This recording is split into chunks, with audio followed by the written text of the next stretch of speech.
আজ সোমবার আর এখন বাজে সকাল 7:30। আজ থেকে ওদের অ্যানুয়াল পরীক্ষা স্টার্ট হচ্ছে, তাই তাড়াতাড়ি ঘুম থেকে উঠে ওকে রেডি করিয়ে নিয়ে বেরিয়ে পড়লাম স্কুলের দিকে।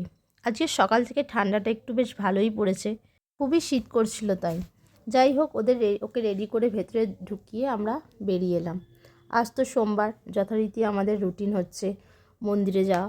তো মন্দিরে পূজা অর্চনা শেষ করে বাড়িতে আসি। বাড়িতে এসে আমি করে নিই আমার পুজো, কারণ আমার তো ছোট্ট শিব ঠাকুর আছে, তাই প্রত্যেক দিন পুজো করলেও এই সোমবারটা খুব স্পেশাল আমার কাছে, কারণ আমি খুব ভালোভাবে পুজো করি। মন্দির থেকে ফিরে ঘরের বাবাকে আমি পুজো করে নিই। ফার্স্টে আমি ঘি মধু এইসব দিয়ে মাখাই, তারপরে দুধ গঙ্গা জল আর সিদ্ধি দিয়ে চান করিয়ে দিই। তারপর ভালো করে মুছিয়ে সেটাকে পুজো করি। ফার্স্টে আমি চন্দন দিই, তারপর চাল দিই এবং তারপর যথারীতি ফুল মালা দিয়ে পুজো করাই। আমি এভাবেই বহুদিন ধরে আমার ঘরে শিব ঠাকুরকে পুজো করে আসছি। সকাল সকাল শিব পুজো করে একটা মনের ভিতর শান্তি পাই, আলাদাই যে শান্তি, সেটা বলে বোঝানো যাবে না। তাই ভাবলাম এই পুজোর একটু ছোট্ট ক্লিপ শেয়ার করি। আমার খুব ভালো লাগে এই শিব ঠাকুরের পুজো করতে।